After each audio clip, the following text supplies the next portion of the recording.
Mesdames et messieurs, aujourd'hui, je souhaite aborder un sujet délicat mais pertinent qui concerne les relations amoureuses intergénérationnelles. Il est crucial de reconnaître que, bien que l'amour ne connaisse pas de frontières d'âge, des disparités significatives peuvent émerger lorsque deux individus se trouvent à des étapes de leur vie très différentes. En particulier, il est important de réfléchir attentivement avant de nouer une relation avec une personne plus jeune, en particulier lorsque l'on atteint la maturité de la quarantaine. Tout d'abord, l'écart d'âge peut souvent se traduire par des différences de maturité émotionnelle. Les jeunes femmes de moins de 30 ans peuvent être encore en phase de découverte d'elles-mêmes, parfois accompagnées d'un certain enfantillage. Cette divergence peut entraîner des malentendus et des difficultés de communication, car les priorités et les perspectives peuvent varier considérablement.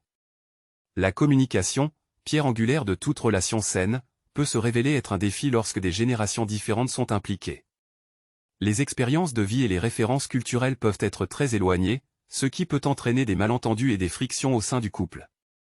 L'arrogance peut également surgir comme un obstacle, parfois inconsciemment, lorsque l'écart d'âge est significatif. Les expériences accumulées au fil des années peuvent conduire à une attitude paternaliste, créant ainsi un déséquilibre dans la dynamique de la relation. Un autre point à considérer est le manque potentiel de perspectives d'avenir communes. Les aspirations professionnelles, les projets familiaux et les objectifs personnels peuvent diverger considérablement entre deux personnes à des étapes différentes de leur vie. Ces divergences peuvent créer des tensions et des frustrations, rendant difficile la construction d'un avenir solide ensemble. Le matérialisme, bien que non exclusif à une tranche d'âge, peut parfois être plus prégnant chez les jeunes adultes qui se lancent dans la vie professionnelle. Ceci peut générer des discordances de valeurs, avec des conséquences sur la stabilité financière et le bien-être émotionnel du couple. Enfin, le manque d'expérience de vie en couple peut représenter un défi majeur.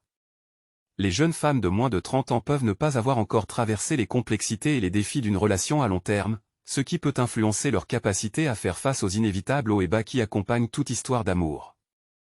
En conclusion, il est essentiel de prendre en considération ces éléments avant de s'engager dans une relation amoureuse avec une jeune femme lorsque l'on a soi-même atteint la quarantaine. La communication ouverte, le respect mutuel et une compréhension profonde des différences potentielles peuvent contribuer à surmonter ces obstacles et à construire une relation épanouissante et durable. Merci de votre attention.